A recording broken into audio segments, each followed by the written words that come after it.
नमस्कार, news one India देख रहे हैं आप। मैं हूं आपके साथ आकांक्षा त्रिपाठी और अब बुलेटिन की शुरुआत करेंगे। चार धाम यात्रा से पहले एक्शन में है पुष्कर सिंह धामी। सीएम ने केदारनाथ में चल रहे निर्माण कार्यों का जायजा लिया है। चार धाम यात्रा की तैयारियों का भी जायजा सीएम धामी ले रहे हैं। काली मठ मंदिर में दर्शन पूजन भी मुख्यमंत्री धामी करेंगे। आपको बता दें कि 3 मई से शुरू होने जा रही है चार धाम यात्रा, और इसको लेकर तैयारियां जो हैं वो किस तरह से चल रही हैं, इसका जायजा लेने के लिए खुद सीएम पुष्कर सिंह धामी पहुंचे हुए हैं। वो तमाम तैयारियों का जायजा ले रहे हैं और जो भी काम पूरे नहीं हुए उनको लेकर संबंधित अधिकारियों को निर्देश भी दे रहे हैं कि ये काम पूरा होना चाहिए समय पर। आपको बता दें कि 3 मई को चारधाम यात्रा शुरू होने वाली है और उसको लेकर तमाम जो अधिकारी हैं वो पहले से ही काम पर लगे हुए हैं। हालांकि अब खुद मुख्यमंत्री धामी जो हैं वो खुद तैयारियों का जायजा लेते हुए नजर आ रहे हैं। तस्वीरें आप देखिए, मुख्यमंत्री धामी एक्शन मोड में है और सीएम ने केदारनाथ में चल रहे निर्माण कार्यों का जायजा लिया है। चारधाम यात्रा की तैयारियों का भी जायजा वो ले रहे हैं। और आपको बता दें कि काली मठ मंदिर में पूजा करने का भी उनका आज का कार्यक्रम है इस दौरान। और ये तस्वीरें आप देखिए जहां पर वो तमाम अधिकारियों के साथ मौजूद हैं और तैयारियों का जायजा लेते हुए नजर आ रहे हैं।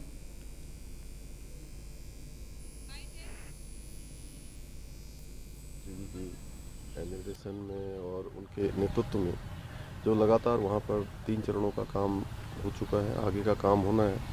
बर्फबारी के बाद जो है अब चूँकि काम का समय आ गया है, इसलिए काम और तेज़ी से हो, उसमें कहीं पर कोई रुकावट ना हो, उसके लिए मैं स्वयं जा रहा हूँ, देखूंगा वहाँ। सर, इस बार यात्रा बड़े पैमाने पर शुरू होने जा रही है। नहीं, तैयारी हम पूरी कर रहे हैं और हमें पहले से अनुमान है, क्योंकि जिस प्रकार की बुकिंग हो रही है, जिस प्रकार के होटल, टैक्सी, अन्य जो भी संसाधन हैं, पूरी तरह से इस बार 2 महीने पहले से ही सारी बुकिंगें हो चुकी हैं। इसलिए हमारा अनुमान है कि इस बार यात्रा ऐतिहासिक होने वाली है। इसलिए ऐतिहासिक यात्रा हो, लोग सुगमता से आएँ, आसानी से आएँ, आसानी से जाएँ, उनकी यात्रा सरल हो, उनकी यात्रा सुगम हो और उनको कोई परेशानी ना हो, उसके लिए हम पूरी व्यवस्था कर रहे हैं। अभी प्रधानमंत्री जी का तो यहाँ का प्रिय स्थान है ही है, वो कभी भी यहाँ आ जाते हैं। तो चारधाम यात्रा को लेकर तैयारियां जो हैं उसका जायजा सीएम धामी लेते हुए नजर आ रहे हैं। और इसी खबर पर हमारे साथ हमारे संवाददाता रोहित डिमरी रुद्रप्रयाग से जुड़ गए हैं और विशेष संवाददाता सुदीप जैन भी हमारे साथ देहरादून से जुड़ गए हैं। सबसे पहले रोहित डिमरी का रुख करेंगे। रोहित, तैयारियों का जायजा लेते हुए सीएम धामी खुद नजर आ रहे हैं और अधिकारियों को निर्देश भी वो देते हुए नजर आ रहे हैं कि जो भी तैयारियां पूरी नहीं हुई हैं उनको तय समय पर पूरा कर लिया जाए। केदारनाथ की कपाट खुलने जा रहे हैं और जो यात्रा व्यवस्थाओं को जायजा लेने के लिए आज सीएम धामी केदारनाथ धाम पहुंचे हैं। उनके साथ जो स्थानीय केदारनाथ विधायिका हैं वह भी, सैलानी रावत जी, वह भी केदारनाथ धाम पहुंचे। तो कह सकते हैं कि 6 मई को कपाट खुलने हैं, तो ऐसे में चार धाम जो यात्रा है, व्यवस्थाएं हैं, उनका जायजा लेने के लिए सीएम धामी यहाँ पे पहुंचे हुए हैं। इसके अलावा पुनर्निर्माण के जो कार्य चल रहे हैं यहाँ पे, चूंकि बर्फबारी के बाद 6 माह शीतकाल के दौरान काफी बर्फबारी केदारनाथ धाम में होती है। अब करीबन 1 माह पहले से ही यहाँ पे पुनर्निर्माण के जो कार्य हैं वो पुनः शुरू कर दिए गए हैं। प्रधानमंत्री नरेंद्र मोदी के द्वितीय चरण के तहत यहाँ पे विकास कार्य जो है यहाँ पे किए जा रहे हैं और बहुत सारे निर्माण कार्य जो है यहाँ पे चल रहे हैं, जिनको पूरा किया समय पर किया जाना, उसकी भी जिम्मेदारी बनी हुई है। पर लेकिन आज सीएम धाम यहाँ पे पहुंचे हैं, कहीं ना कहीं यात्रा व्यवस्था का जायजा लेने वे यहाँ पे आए हैं। इसके बाद वे काली मठ मंदिर जाएंगे, जहाँ पे वो दर्शन करेंगे। जी, और अब हम सुदीप का रुख करेंगे। सुदीप भी लगातार हमारे साथ जुड़े हुए हैं। सुदीप, जैसे कि हम देख पा रहे हैं कि सीएम धामी खुद पहुंचे हुए हैं और निर्माण कार्यों का जायजा ले रहे हैं। निर्देश भी यहां पर वो अधिकारियों को देंगे अगर कोई भी कमी उनको नजर आई। और इससे पहले भी हमने देखा कि सतपाल महाराज जो हैं पर्यटन मंत्री, उन्होंने भी ये कहा था कि 25 तारीख तक किसी भी हाल में जो काम है उसको पूरा कर लिया जाए। और अब खुद सीएम धामी पहुंचे हुए हैं आज। जी देखिए, 3 मई से चारधाम यात्रा का विधिवत रूप से शुभारंभ हो रहा है यमुनोत्री गंगोत्री जी के कपाट खुलने से। 2 वर्ष जो कोविड में लॉकडाउन रहा है, समय समय पर अलग अलग पाबंदियां आती रही, तो टूरिस्ट उतना नहीं आ पाया। अब जो सारी पाबंदियां हट चुकी हैं और सारी बुकिंग्स फुल हैं। रिकॉर्ड 33 लाख का है 2 वर्ष पूर्व का। सरकार मान रही है इस बार ये आंकड़ा डबल हो सकता है, क्योंकि अभी से सारी बुकिंग पूरी हो चुकी है। हेली सर्विसेज लोगों को मिल नहीं पा रही है। केओस ना हो, आफत जैसी स्थिति ना पैदा हो, इस पर सरकार का फोकस है। अभी हमने बीते दिनों देखा कि शुक्रवार, शनिवार, इतवार का जब एक बड़ा वीकेंड आया था तो हरिद्वार, ऋषिकेश, टिहरी, मसूरी, नैनीताल, देहरादून और रामनगर ये पूरी तरह पैक थे। अच्छे होटल, अच्छे रिजॉर्ट अवेलेबल नहीं थे। तो सरकार ये चाहती है कि पर्यटन सीजन और चार धाम यात्रा सीजन दोनों को अलग अलग तरीके से कैटर किया जाए। चार धाम यात्रा लोगों की आस्था से जुड़ा विषय है। जो घर से चलता है वो ये प्रण करके चलता है कि उसे दर्शन करने हैं, असुविधा ना हो, रास्ते में कहीं मार्ग ना बाधित हो। और चार धाम यात्रा काल के बीच में ही मानसून सीजन भी आ जाता है, जिससे हमने देखा कई बार रास्ते बंद हो जाते हैं, कई बार वाहन खाई में गिर जाते हैं और समय समय पर नुकसान होता है। तो सरकार का फोकस है कि यात्रा सुगम सरल हो और सभी को इस यात्रा से एक अच्छे उत्तराखंड का मैसेज भी जाए, इस पर मुख्यमंत्री का फोकस है। इसीलिए QR कोड स्कैनिंग और दूसरी व्यवस्थाएं की जा रही हैं ताकि हर व्यक्ति का रिकॉर्ड हो। 2013 की आपदा के बाद सरकार के सामने सबसे बड़ा समस्या यही खड़ी हुई थी कि आखिर कितने लोग धाम में गए और कितने फंसे हुए, कितने निकाले जा चुके हैं। उसके बाद से हर वर्ष सुधार हो रहा है और इस वर्ष खुद मुख्यमंत्री पुष्कर सिंह धामी अग्रणी भूमिका में है, इस पूरे अभियान को लीड कर रहे हैं ताकि कोई कोर कसर न रहे। देखिए, जब मुख्यमंत्री कहीं जाता है तो उसका एक बड़ा संदेश होता है। अफसर भी अपनी जिम्मेदारी को समझते हैं, कर्मचारी भी अपनी जिम्मेदारी को समझते हैं। और महत्वपूर्ण बात एक ये भी है कि केदारनाथ धाम के कपाट के खुलने के समय प्रधानमंत्री मोदी आ सकते हैं, ऐसी अभी तक की जानकारी है। हालांकि आधिकारिक कार्यक्रम नहीं जारी हुआ है, तो सरकार भी इन सारी चीजों को देखते हुए बेहद गंभीर है। जी, और पर्यटन के लिहाज से भी ये बात सही है, जैसे कि आपने कहा कि एक बड़ा मैसेज जाता है। उत्तराखंड पर्यटन के लिहाज से काफी फेमस है और बहुत दूर दूर से लोग इन यात्राओं के लिए आते हैं। और ऐसे में अगर कोई परेशानी किसी भी इंसान को होती है तो वो बहुत ही गंदा मैसेज जाता है, जो कि सरकार बिल्कुल नहीं चाहती कि कोई गलत मैसेज लोगों के दिमाग में जाए। और इसके अलावा कोई परेशानी भी लोगों को ना हो, इसका भी खास ध्यान रखा जाएगा। इसीलिए तमाम तैयारियां समय पर पूरी कर ली जाएंगी। जी देखिए, तैयारियों के साथ साथ सरकार के सामने सबसे बड़ी जो चुनौती होगी वो आवास की, परिवहन की और हेली सर्विसेज की होगी। कोई भी व्यक्ति गुप्त काशी रुद्रप्रयाग जिले में आता है, वो हेली से बाबा केदार के दर्शन करके निकलना चाहता है, जल्दी जाना चाहता है। हेली सर्विसेज की क्राइसिस है। DGCA की एक टीम आ रही है शिकायतों के आधार पर जांच करने। और जो सबसे बड़ी बाधा है वो मुझे ऐसा लगता है कि जब से प्राइवेट ऑपरेटर से ये काम GMVN को दिया गया, तब से ज्यादा बाधाएं आ गई।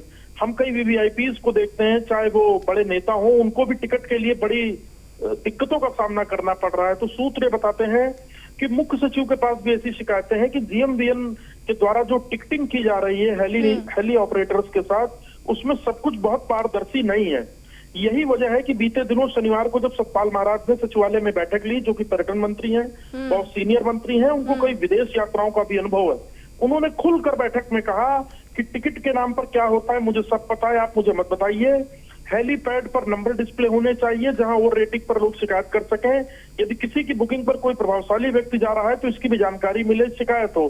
तो सरकार तो निश्चित तौर पर गंभीर है, वो कमियों को भी समझ रही है। लगातार सरकार इसको लेकर निर्देश दे रही है और खुद पर्यटन मंत्री भी एकदम गंभीर हैं। और अभी उन्होंने कहा भी था कुछ दिन पहले हाल ही में कि 25 तारीख तक जो सभी काम है वो पूरे कर लिए जाएं। और अब खुद मुख्यमंत्री पहुंचे हुए हैं। चलिए सुदीप, तमाम जानकारी के लिए बहुत बहुत धन्यवाद आपका।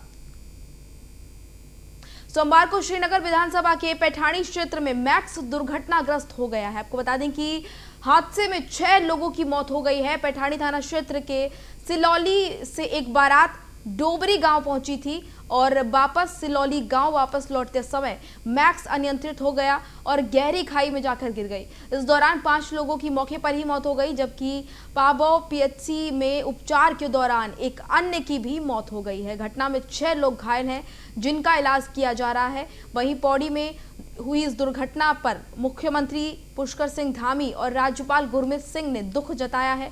मुख्यमंत्री ने अधिकारियों को दुर्घटना में घायलों के समुचित उपचार मुहैया कराने के लिए जिलाधिकारी को निर्देश भी दिए हैं। CM ने इस हादसे पर दुख भी जताया है और फिलहाल घायलों का इस पर इलाज जो है वो लगातार जारी है। पैठानी के पास में सियोली नाम की जगह के पास में एक मैक्स गाड़ी का दुर्घटना हुआ है। उसमें मौके पर 5 लोग का मृत्यु हो गया था। सभी मृतकों को जो है वहाँ से पैठानी अस्पताल में फिर लाया गया और जो घायल थे उनमें से 6 व्यक्ति जो है पाबो में आए थे। वो 6 व्यक्ति में से एक व्यक्ति का महिला का पाबो अस्पताल में भी मृत्यु हो गई। बाकी सभी घायलों को अभी यहाँ पे पौड़ी में जिला अस्पताल में लाया गया है। सभी की हालत अभी स्थिर है और सभी घायलों का इलाज यहाँ पे किया जा रहा है। 1-2 पेशेंट ऐसे हैं जिनको अभी हेड इंजरी है, तो उनको श्रीनगर मेडिकल कॉलेज के लिए रेफर किया जा रहा है। उनकी हालत भी अभी कंट्रोल में, नियंत्रण में है। वो भी उनके पैरामीटर भी सब नियंत्रित हैं। उम्मीद करते हैं कि सभी घायल जो है वो स्वस्थ होकर ठीक का इलाज हो जाए। बेहतर उपचार के लिए क्या कुछ निर्देश? बेहतर उपचार के लिए अभी मैंने बता दिया है कि सभी घायलों को जो है तुरंत जो भी उनकी आवश्यकता है उसके अनुरूप इलाज को प्रारंभ कर दिया जाए। 2 लोग जो श्रीनगर मेडिकल कॉलेज जा रहे हैं वहाँ पे इन्फॉर्म कर दिया है, वहाँ पे डॉक्टर्स का टीम रेडी है। उनका न्यूरोलॉजिस्ट, उनके जो ऑर्थो और पीडिक सर्जन है वो सब रेडी है, और जिनका मृत्यु हो गया है उनका मौके पर ही पीएम करवा दिया है। कांग्रेस विधायक और पूर्व नेता प्रतिपक्ष प्रीतम सिंह ने खुद के भाजपा में जाने की खबरों का खंडन किया है। भाजपा में जाने की लगातार उनको लेकर खबरें चल रही हैं और इसका उन्होंने खंडन करते हुए कहा है कि मेरे खिलाफ भ्रामक प्रचार किया जा रहा है। वहीं हाल ही में प्रीतम सिंह के भाजपा में जाने को लेकर चर्चाएं तेज हुई हैं, जिस पर प्रीतम सिंह समेत पार्टी के बड़े नेताओं ने प्रेस वार्ता कर सफाई दी है। प्रीतम सिंह ने कहा कि उनके खिलाफ भ्रामक प्रचार किया जा रहा है। प्रीतम सिंह ने इसके अलावा ये भी कहा कि उनके पिता गुलाब सिंह 8 बार विधायक रहे हैं और कांग्रेस की सेवा करते रहे हैं। उन्होंने कहा कि वह खुद भी 6ठी बार विधायक बनकर आए हैं, लेकिन इसके बावजूद उनके खिलाफ लगातार भाजपा में शामिल होने की भ्रामक प्रचार जो हैं वो किए जा रहे हैं। प्रीतम सिंह ने कहा कि इन भ्रामक प्रचार करने वालों के खिलाफ मामला दर्ज करेंगे। उन्होंने कहा कि वह ऐसे भ्रामक प्रचार से आहत हुए हैं। प्रीतम सिंह ने यह भी कहा कि यदि वे किसी पार्टी में जाएंगे तो छिपकर नहीं जाएंगे, यदि उन्हें किसी पार्टी में जाना होगा तो छिपकर नहीं जाएंगे। कुछ दिनों से देखा समाचार पत्रों में भी और खासतौर से जो हमारे इलेक्ट्रॉनिक मीडिया के साथी हैं उन्होंने मुझसे भी संवाद स्थापित किया, और जो उनकी जिज्ञासा थी मेरे बारे में, वो प्रश्न उन्होंने मुझसे पूछे, और मैंने शायद संभवतः आप सबसे कहा कि मैं कांग्रेस का विधायक चुनकर के आया हूं, और इस कांग्रेस को मेरे स्वर्गीय पिता गुलाब सिंह जी ने 8 बार विधायक बन करके अपना योगदान देने का काम किया। उत्तराखंड हाईकोर्ट ने लोहाघाट चंपावत से कांग्रेस के विधायक खुशहाल सिंह को चुनाव को चुनौती देने वाली याचिका पर सुनवाई की है। मामले में सुनवाई करते हुए न्यायाधीश रविंद्र मैठाणी की एकल पीठ ने विधायक खुशहाल सिंह सहित chief election commission Uttarakhand, district returning officer हारे हुए प्रत्याशी राजेश सिंह बिष्ट, धीरज प्रकाश सिंह, हिमेश और निराश खान को नोटिस जारी कर 6 सप्ताह में जवाब पेश करने को कहा है। बता दें कि लोहाघाट से हारे हुए प्रत्याशी पूरन सिंह ने कांग्रेस के जीते हुए प्रत्याशी खुशहाल सिंह के चुनाव को उच्च न्यायालय में चुनाव याचिका दायर कर चुनौती दी है। उन्होंने अपनी चुनाव याचिका में कहा है कि विधायक ने अपना नामांकन कमन 24 जनवरी को किया और शपथ ग्रहण 28 जनवरी को बनाकर जमा किया है, जो नियमों के खिलाफ है।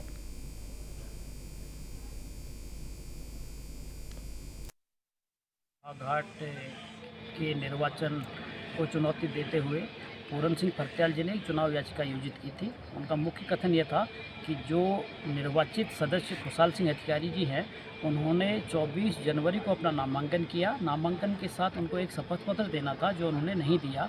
बाद में 28 तारीख को एक शपथ पत्र दिया जिसमें कई तथ्यों को उन्होंने छिपाया। चुनाव जीतने के बाद विधानसभा सदस्य की सदस्यता लेने के बाद भी उन्होंने सरकार के साथ संविधाएं हस्ताक्षर की है, इसलिए वो लाभ का पद धारण करते हैं, जिस कारण संविधान के अनुच्छेद 191 और लोक प्रतिनिधित्व अधिनियम की धारा 9A के तहत वो अयोग्य हो गए हैं। उनका नामांकन पत्र भी गलत स्वीकार किया गया है, इसलिए उनके नामांकन को निरस्त करके पूरन सिंह फर्त्याल जी को निर्वाचित घोषित किया जाए। आगे बढ़ेंगे। उत्तराखंड हाईकोर्ट ने 2022 में हुए विधानसभा चुनाव में विजय बीएसपी प्रत्याशी सरबत करीम अंसारी के चुनाव को चुनौती देने वाली याचिका पर सुनवाई की है। कोर्ट ने मंगलौर विधायक सहित सभी 10 प्रत्याशियों को नोटिस जारी कर जवाब दाखिल करने को कहा है। आपको बता दें कि मंगलौर के पूर्व विधायक काजी मोहम्मद नजामुद्दीन ने हाईकोर्ट में याचिका दायर की है कि मौजूदा विधायक सरबत अंसारी की ओर से विधानसभा 2022 के चुनाव में जो शपथ पत्र पेश किया गया उसमें उन्होंने कई तथ्य छुपाने के साथ ही अपनी संपत्तियों का सही ब्यौरा पेश नहीं किया है।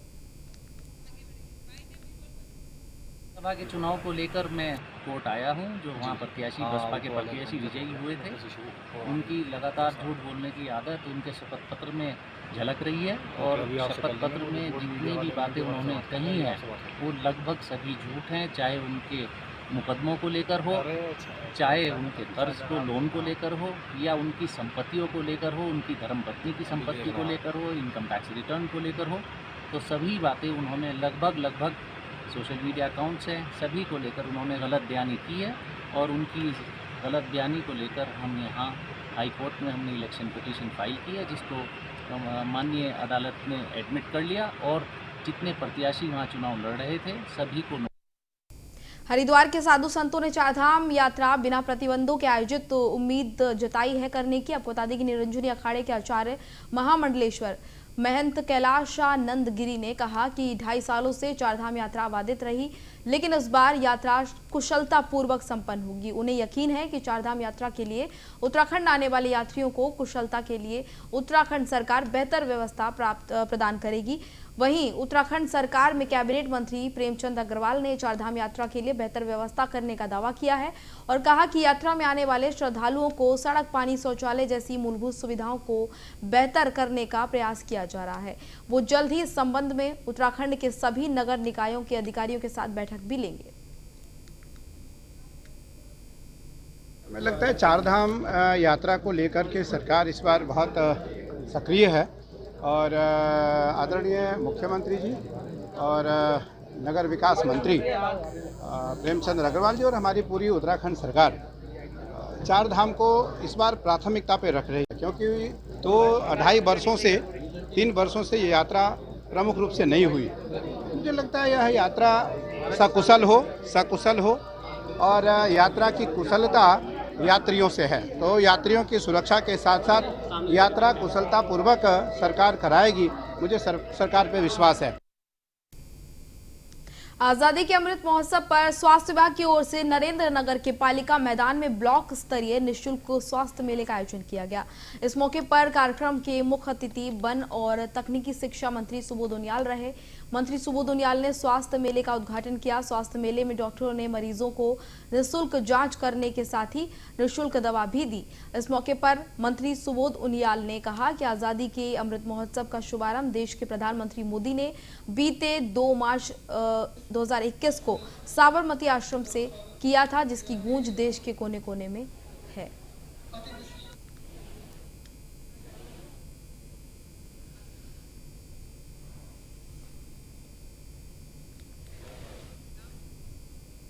उत्तराखंड के जंगलों में लगी आग बेकाबू हो चली है। वनों में लगने वाली आग अब शहरी इलाकों तक पहुंच रही है। कुमाऊं हो या गढ़वाल, दोनों ही मंडलों में आग जमकर तांडव मचा रही है। अब सरकार ने नई व्यवस्था करते हुए जिलाधिकारियों को भी जंगल की आग को निपटाने के लिए अधिकृत कर दिया है। जिलाधिकारी अब जिले के वन विभाग की टीम के साथ मिलकर आग पर काबू पाने का प्रयास करेंगे। इसके साथ ही वन विभाग का ऐसा स्टाफ जिनके इलाकों में जंगल नहीं चल रहे हैं, ये काम कम आग है, वो स्टाफ अब अधिक अग्नि वाले स्थानों पर भेजा जाएगा। और वन मंत्री सुबोध उनियाल ने जानकारी देते हुए बताया कि जिलाधिकारी का फंड भी वन विभाग के कामों में आग बुझाने के लिए इस्तेमाल हो सकेगा। इसके साथ ही तहसील का स्टाफ भी इस काम में लगाया जाएगा। लगातार विभाग सरकार अलर्ट है और लगातार इसमें पूरे डीएफओज और कंजर्वेटर फॉरेस्ट, कंजर्वेटर हॉफ और स्वयं मैं भी ये पल पल की खबरों के लिए हमने लोगों ने एक व्हाट्सएप ग्रुप बनाया हुआ है जिसमें पल पल की खबरें आती हैं और उस हिसाब से मॉनिटरिंग की जाती है। प्रदेश में पहली बार फॉरेस्ट फायर को रोकने के लिए हमने जिलाधिकारियों को भी इसमें अब सम्मत किया है और सारे डीएफओ जिलाधिकारी के साथ कोऑर्डिनेशन से फॉरेस्ट फायर को लेकर के रेवेन्यू डिपार्टमेंट का भी इस्तेमाल कर सकेंगे, ताकि राजस्व कर्मी जो कि काफ़ी तादाद में रहते हैं जिलों में, उनकी मदद भी ली जा सके और वक्त पड़ने पर अगर अचानक इमरजेंसी है तो अनटाइड फंड से भी पैसा उसको दिया जा सके ताकि फॉरेस्ट फायर को कंट्रोल किया जा सके। रुद्रप्रयाग के जंगलों में आग लगने से चारों ओर धुंध फैल रही है, जिससे लोगों को सांस लेने में परेशानी हो रही है। वहीं ग्रामीण क्षेत्रों में स्थिति और ज्यादा खराब हो रही है। पूरे रुद्रप्रयाग जिले में धुंध छाने से विजिबिलिटी भी लगातार कम हो रही है। जंगलों में लगी आग हर किसी के लिए मुसीबत का कारण बन रही है। एक और बड़ी संख्या में वन संपदा और जंगली जानवर खत्म हो रहे हैं, तो वहीं आम जनमानस को भी इससे बहुत परेशानी हो रही है। स्वास्थ्य पर भी इसका बुरा असर पड़ रहा है। वहीं जंगलों की आग पर काबू पाने के लिए वन विभाग के पास ना तो पर्याप्त संसाधन है और ना ही कोई प्रशिक्षित वनकर्मी जो पर्याप्त संसाधनों को लैस होकर आग बुझाने का प्रयास करें। आपको बता दें कि जो वनकर्मी आग बुझाने जाते हैं वो अपनी जान पर खेलते हुए जंगल की आग बुझा रहे हैं, जबकि जिले में अब तक 2 वनकर्मी आग बुझाते हुए घायल हो चुके हैं, किंतु लोग वन में आग लगाने से बाज नहीं आ रहे हैं। बस निर्देश है कि सभी डिपार्टमेंट्स को मिलकर साथ में कार्य करना है, भले वो आग वन क्षेत्र की हो या सिविल क्षेत्र की हो या किसी भी लैंड की हो, तो उसके बेसिस पे हम लोग कल उस पर एक डिटेल बैठक करेंगे। और मैं सभी डिपार्टमेंट से ये आग्रह करता हूँ और उनको सबको निर्देशित करता हूँ कि आप लोग कोई भी तरीके से कार्य करें। जंगलों की आग कहीं भी सूचित करें, भले कोई जनप्रतिनिधि हो, कोई ग्राम प्रधान हो, वन पंचायत के हो, सभी को साथ मिलकर इसको कॉम्बैट करना है। स्पष्ट निर्देश है कि सभी डिपार्टमेंट्स को मिलकर साथ में कार्य करना है। तो बुलेटिन में फिलहाल इतना ही। मुझे दीजिए इजाजत। नमस्कार।